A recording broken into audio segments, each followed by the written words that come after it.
So first of all, I would like to let Director Duclos from the National Museum of Natural History say a few introductory words.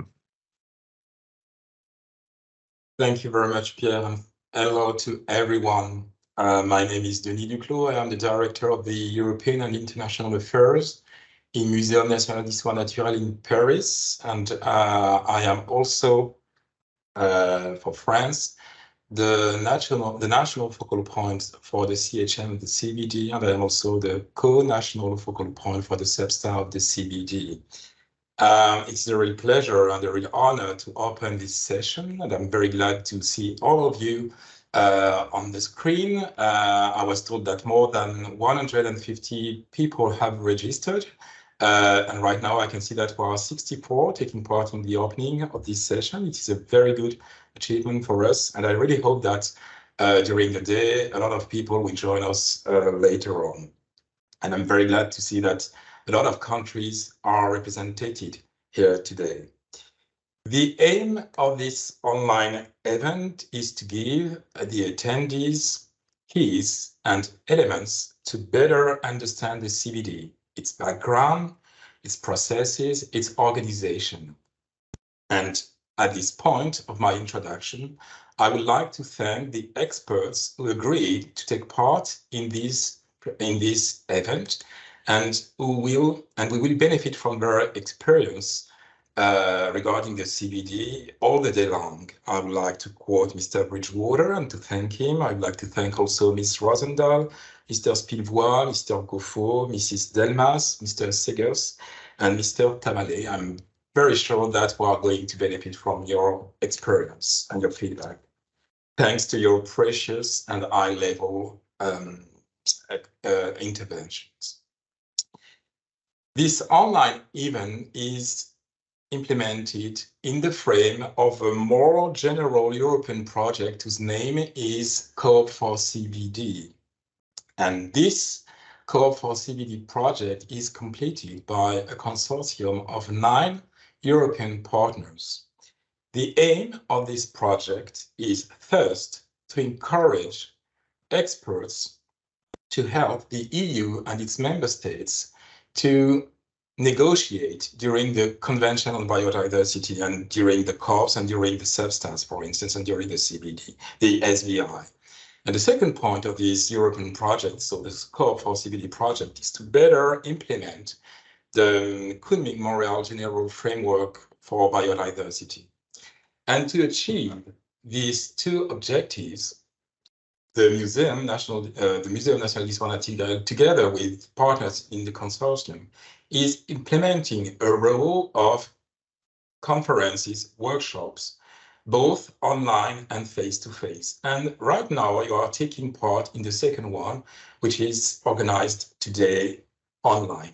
But we hope in the future to organize face-to-face meeting.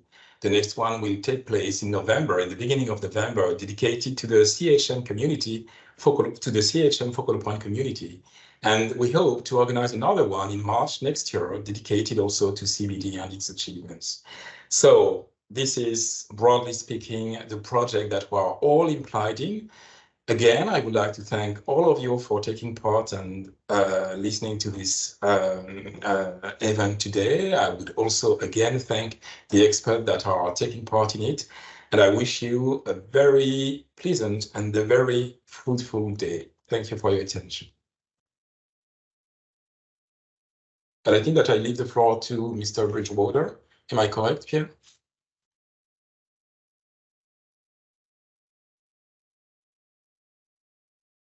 Thank you very much, Director Duclos. So, as Director Duclos mentioned, it's the first of 8 sessions that will be organized throughout the project. We hope that it will help you to better understand how the CBD works.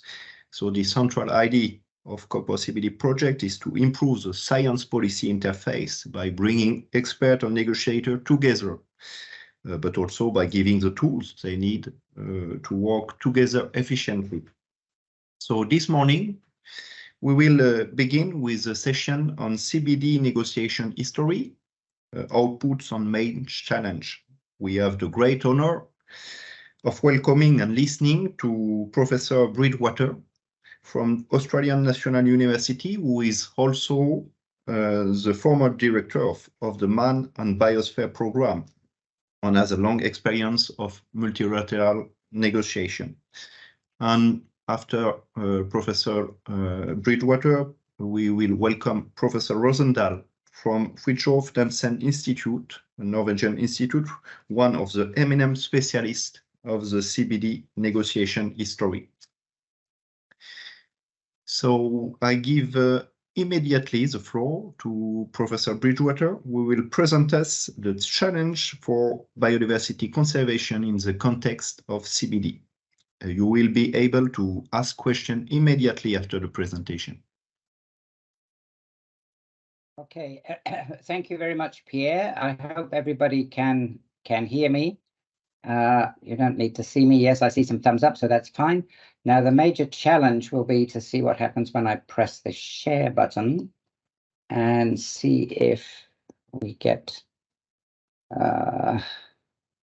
screen. Yes, but what? So I can see nothing now, but can you see? Can you see the screen? Yes, we can see the screen, but you need to, yeah, perfect. That's perfect. Yeah, no, it's okay. All right, good. Well, welcome everybody, and thanks to the organizers for asking me for this. It's quite a challenge, actually. When I accepted it, I thought, oh, well, this will not be difficult. But then when I started looking at the detail, I realized that there has been an enormous amount of change and movement in the CBD context since, well, certainly since it was first thought of, and certainly since it came into being. So what I wanted to, and the title I was given was Challenges for Biodiversity Conservation in the Context of the CBD, and that's what I'll try and do. But inevitably, I have to veer into issues of, if you like, organizational history. And to make it interesting, I'm going to try and put in some personal anecdotes with no names, so that the reality of the CBD comes to light, because the CBD is a collection of people in the end. And although we talk about negotiators, we actually, I think, should stop using that word, because yes, we do. We're all, virtually all the countries in the world, and so we have to jostle and try and make sense of common values. But at the same time, I think using the term negotiation has actually promoted, and increasingly promotes, a more confrontational attitude. And when I reflect back on the first years of the CBD, they were very exciting, they were very crowded, but there was a lot less spirit of antagonism. Some countries, due exception, but nonetheless, a lot more cooperation than I've observed in the later two decades. So, with that kind of background, let's get started, because we don't have too long, I think. It's very important to remember that, unlike the Climate Change Convention, in 1992, when, alongside climate change and combating desertification, biodiversity came into view, the international institutional landscape was already occupied by a range of existing organizations and mechanisms. And you can go back to 1946 to the International Convention on the Regulation of Whaling. Well, yes, I can imagine some of you now thinking, why is he talking about that? Because that surely has got nothing to do with biodiversity. My word, it does have, but we don't have time to go into that today. But that's, if you like, the first post-war environmental biodiversity-related convention. Then in 1971, you have Ramsar Convention on Wetlands, which came into being after a full decade of discussion and agitation and toing and froing. In short order, followed by the World Heritage Convention under UNESCO, CITES at the same time, and then in 1982, a decade later, Convention on Migratory Species came into being. And at the same time, there were two UNESCO programs, which are not, of course, conventions, but nonetheless, they are important in the context of how the CBD actually works. And these are the programs on man and biosphere, which largely now, although it was a research program initially, largely now it exists to administer the World Network on Biosphere Reserves, and then much later, global geoparks. So with Ramsar, with World Heritage, Biosphere Reserves and geoparks, you actually have a lot of site-related programs and conventions in existence. And that's not looking at the regional conventions that exist, for example, within Europe. You've got Barcelona, Bern, and so on. So there are a whole range of different things that were already occupying that space. And if you look at biological similarities, it was like the CBD muscling in onto a landscape that where the niches were already apparently filled. Well, they weren't, of course. Sorry? Somebody saying something? Okay. So important. The CBD was driven by conservation-focused governance initially, and it achieved near universal signature, if not later ratification. And it differed, therefore, from the ragtag membership of other biodiversity-related conventions.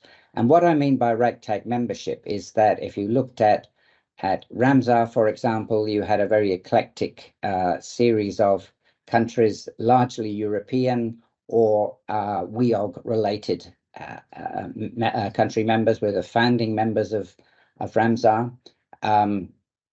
If you look at CITES and CMS similarly, you didn't have that kind of universal membership that CBD was able to achieve by being part of the Rio process. But then, as more and more global South countries joined CBD discussions, the focus on sustainable use and benefit sharing alongside conservation became critical. And of course, within the text, the convention text of the CBD, probably no one ever looks at this anymore, but within that important text, the three foci of CBD, in no particular order, are conservation, sustainable use, and benefit sharing. And depending what group of the Earth's set of people you come from, you will identify more with one of those three than the other two, and very few will identify all of them together as being important. And that's been an important dynamic in shaping how the discussions in the CBD have gone. So the conservation context of the CBD, you've got to view it through the lens of links with sustainable use and benefit sharing, and disappointingly initially slow, but increasingly an important element is Indigenous and local knowledge and Indigenous and local knowledge systems as an important aspect of the CBD. We have to remember that the CBD is different from many other of these global conventions, even in the biodiversity related ones, because it actually does identify under 8J the importance of Indigenous knowledge and Indigenous use and Indigenous conservation potential for biological diversity. So the convention set off in style in '94 in Nassau, Bahamas, and it met annually with subster meetings until 1997, when everybody was dying of exhaustion, and it moved to a biannual schedule, keeping, however, usually 2 subster meetings between the biannual meeting of the COP. And there's just a picture courtesy of the old IISD files of some very youthful Norwegians who don't look like that any more than I look like what I looked like in 1994 either. So the ENB view from that meeting, and I think it's worth, ENB is always a very good sounding board, and it's worth going back and looking at what they said. This is their report on COP1. Despite the overburdened agenda, many delegates and NGOs felt the decisions reached at this COP have laid the groundwork for moving on with the business of biodiversity conservation. They specifically said conservation. Notwithstanding some of the problems and setbacks, most delegates demonstrated the political will to move forward into the implementation phase. This is COP1. A few months ago, which is almost 30 years on, we have this comment from David Cooper, Acting Executive Secretary of the COP, the CBD. Countries need a substantial increase in resources, as was clearly recognized by COP15, both in Goal D and Target 19 of the framework itself, and in related decisions on resource mobilization and on the financial mechanism. I am happy to say, with the ratification and launch of the new GBF fund, we are moving from agreement to action. Now, unfortunately, if you put those two statements side by side, it actually reads like there has nothing happened in the last 30 years.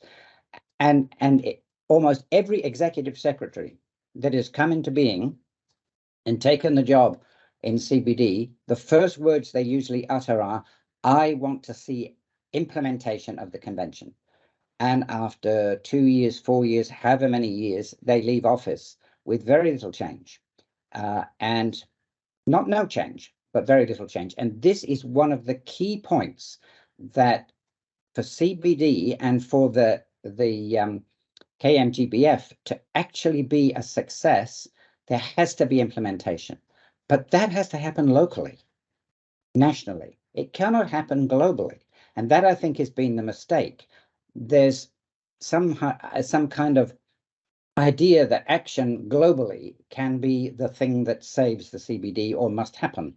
Well, you can't actually do things creatively globally to save biodiversity or reduce the rate of loss of biodiversity or whatever form of words you want, as opposed to removing the reliance on fossil fuels, etc., in the climate change arena. So there are different pressures and different foci.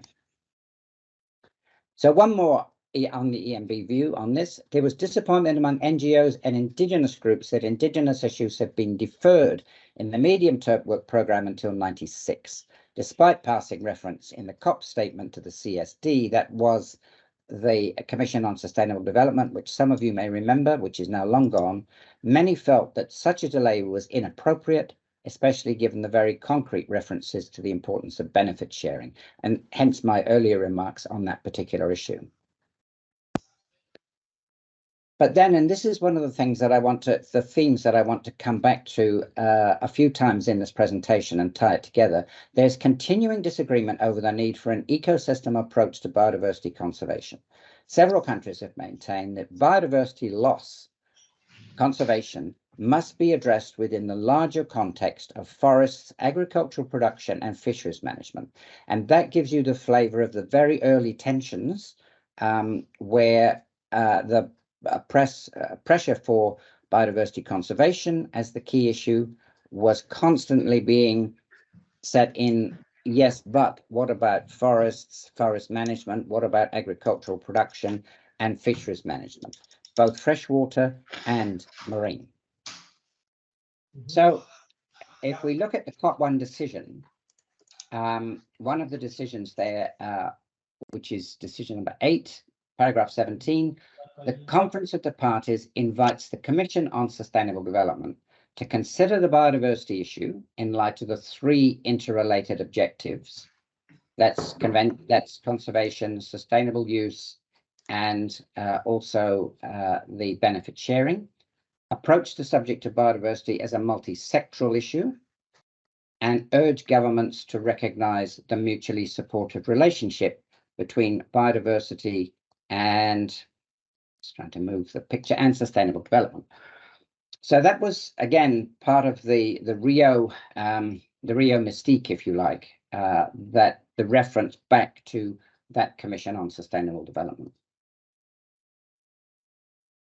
It was also agreed that several of the issues should always be on the early COP agendas. And these included the consideration of developing this ecosystem approach, ILK and benefits issues, and something that now appears like as I call it, a 20th century curiosity, the Global Taxonomy Initiative. If we were now at the stage, if we were at the stage in CBD then with environmental DNA that we are now, I'm not sure there would have been any pressure at all for a global taxonomy initiative. But that came from institutions like the very venerable one that is hosting this event. And it still exists. And frankly, I also think it's important. So the first theme, ecosystem theme, that was considered was marine and coastal biodiversity. And this gave a foretaste of what would become the highs and lows of conservation discussions in the CBD. And what I mean by that is that if you, sorry, I've gone too far here. Whoops, go back.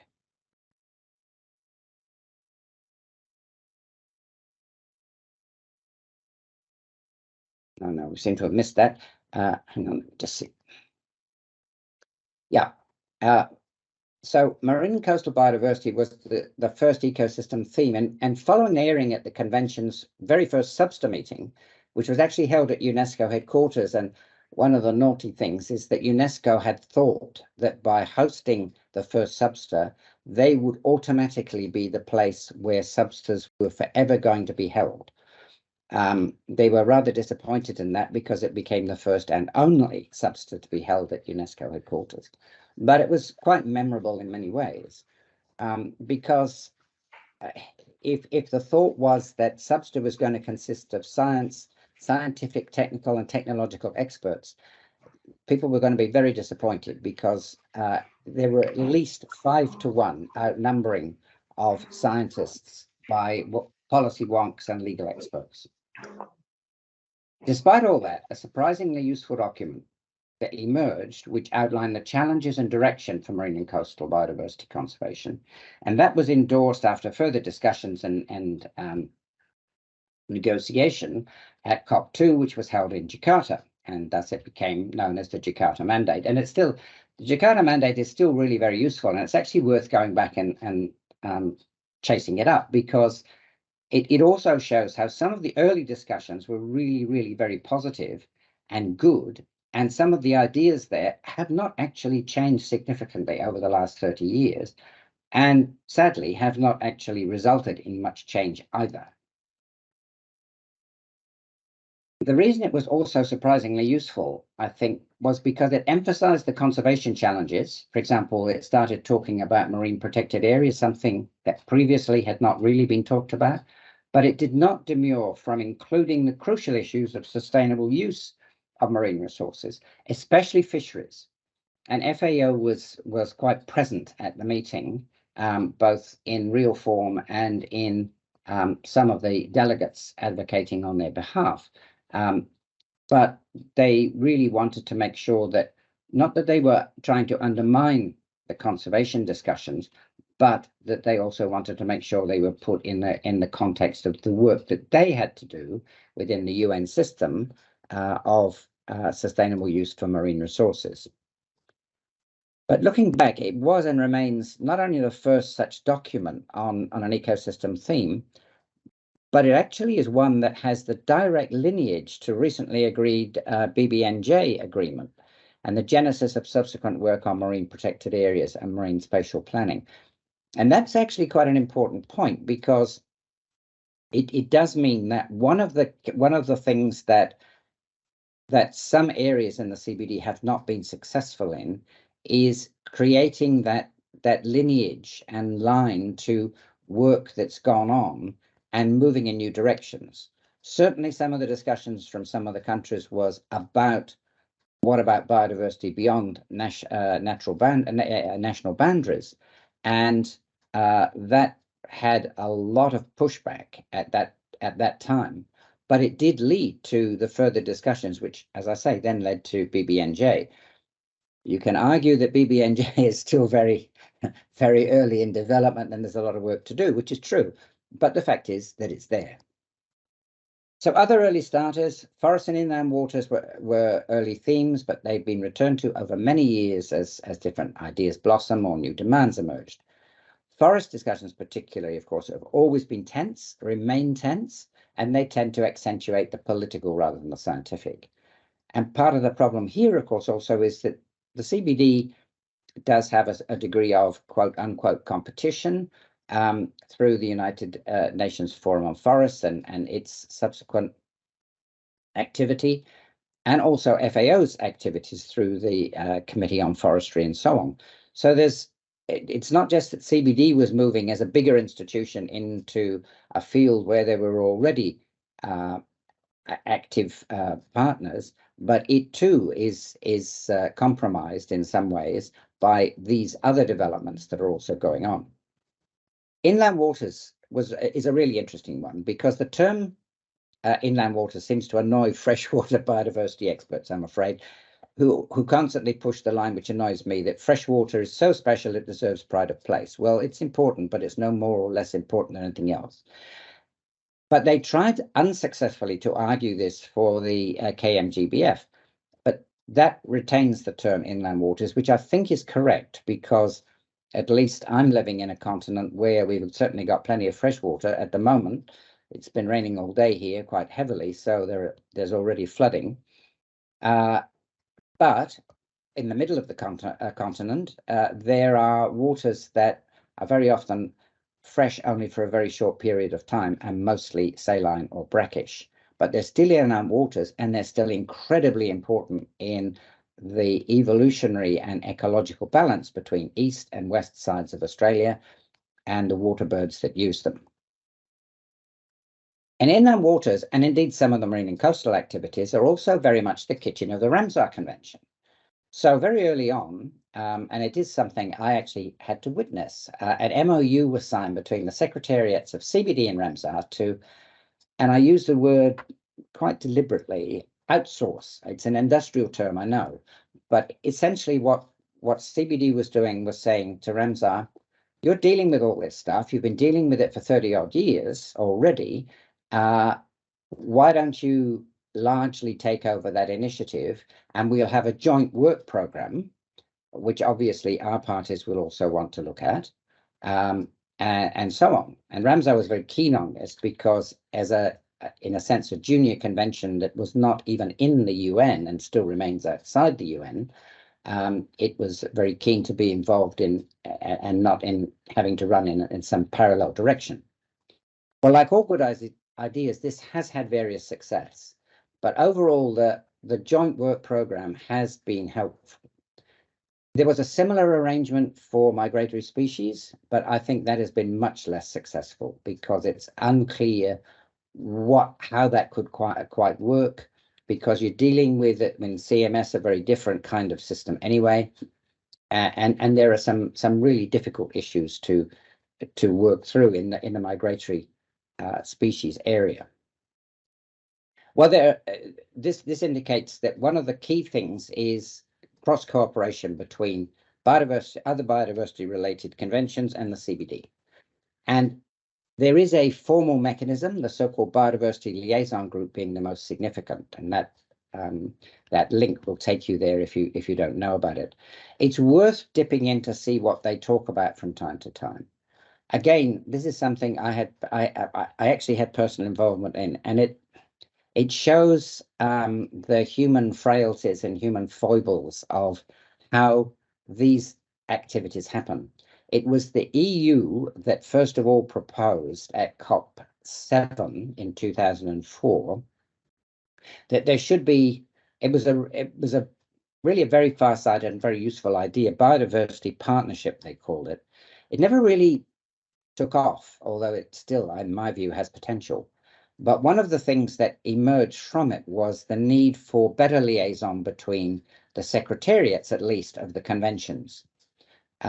And there immediately you start running into problems, because each of the conventions has an executive secretary or equivalent. They usually like to be in control of their own fiefdoms, and sometimes they're very particular personalities. And at that era of the development of the CBD and CITES, Ramsar, etc., many of the people involved, and I have to confess one of them was me, were quite strong-willed, and discussions were sometimes a bit fiery, but nonetheless still worth having. Now, just to come on to something that I mentioned early on, the Malawi principles. I've talked about the Jakarta mandate, and scattered through the convention, you will find from time to time the Addis Ababa principles for sustainable development and so on. And there's an utterly unpronounceable one on some biocultural activities. But poor Malawi failed to get its principles in place. And the reason for this was really quite unclear, but Malawi had, with the Netherlands, sponsored a workshop on this idea of the ecosystem approach. And that work was completed by COP4, and COP4 agreed to adopt the ecosystem approach, as it was called, and the 12 principles. Malawi, being the host government, wanted them called the Malawi principles. And for reasons I cannot still quite understand, there was just no support for this, and it really left a bad taste in many people's mouths, that somehow Malawi's key role in getting this critical approach was not properly recognized. But those 12 principles are the core of the ecosystem approach. They were further embellished at COP7 in 2004.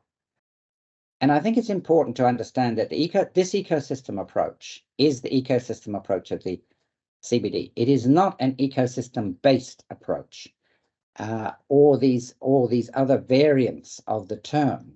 And this is where it gets really complex, because people have used the ecosystem approach to mean different things in different contexts.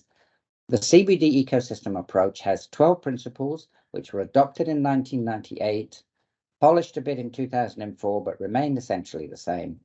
And they are the principles of the ecosystem approach, which is actually less about ecosystems and more about people. And so COP4 agreed that these should be the foundational principles of the convention, covering all three objectives. And that reflected back to that decision from COP1, which said this should be how we drive our convention.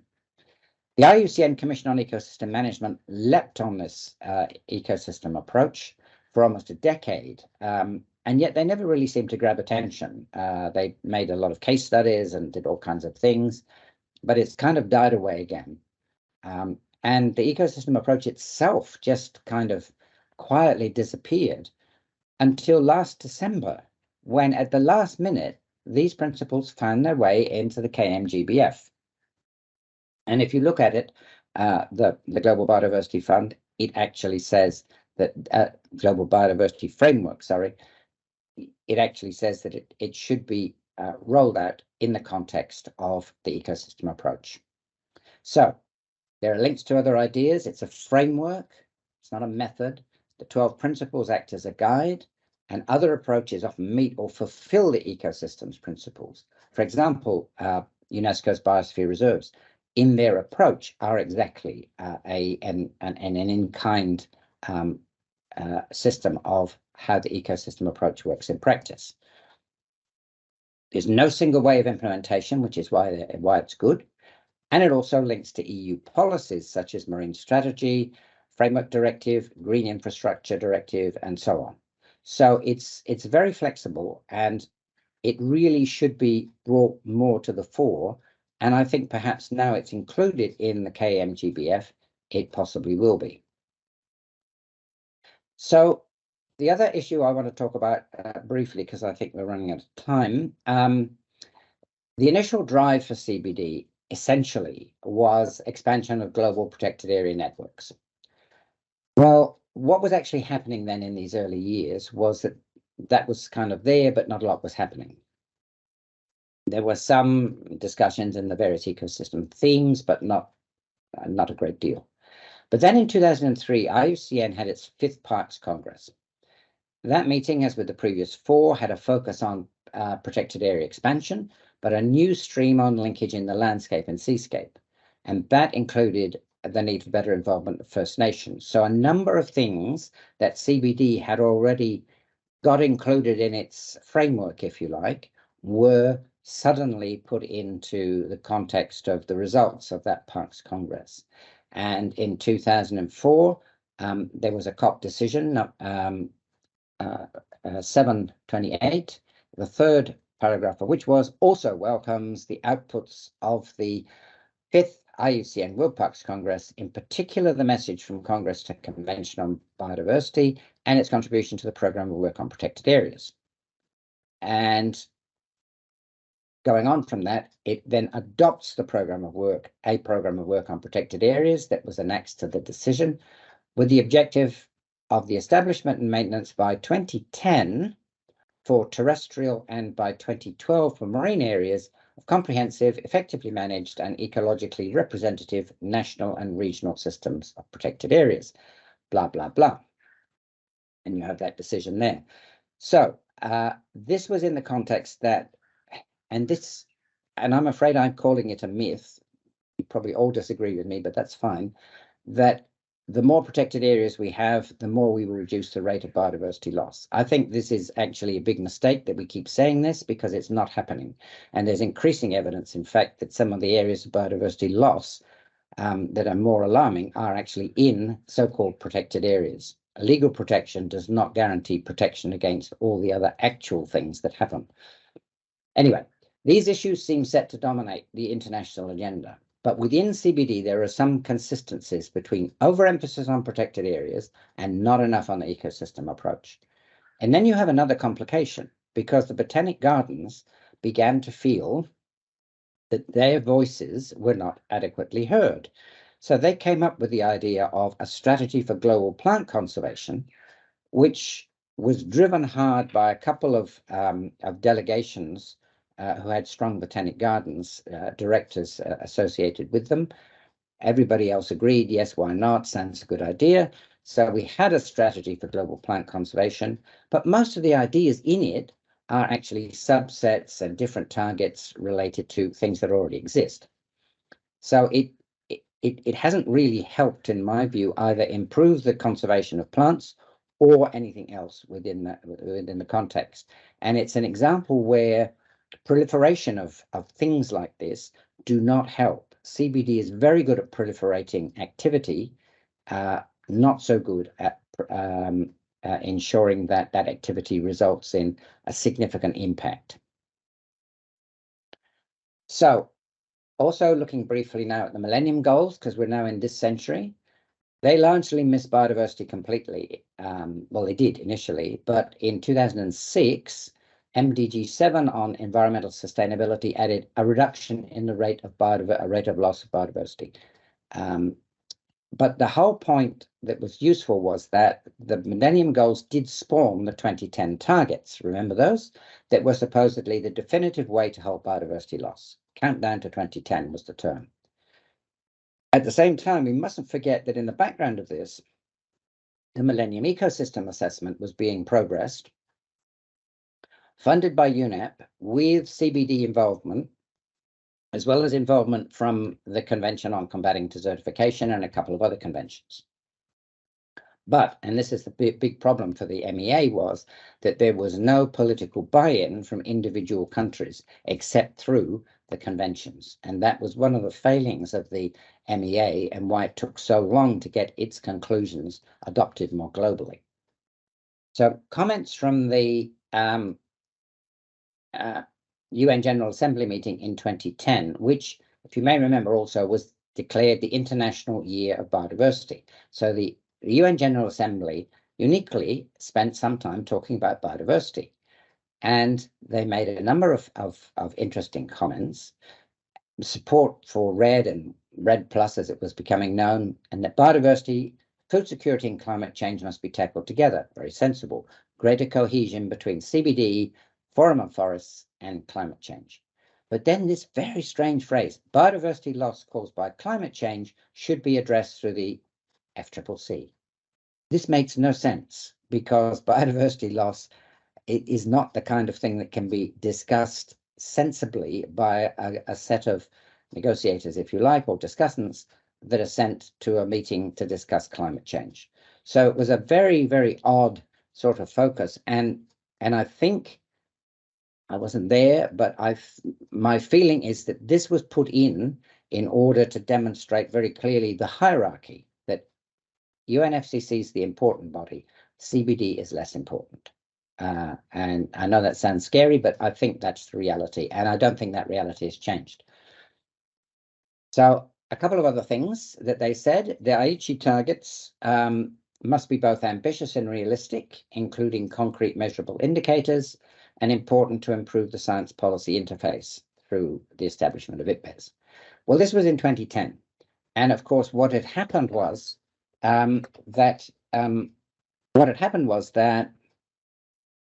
in 2010, by 2010, it was clear that the first countdown to 2010 set of biodiversity targets, goals, and initiatives had all failed. So this was setting off the 2010, the 2020 Aichi targets.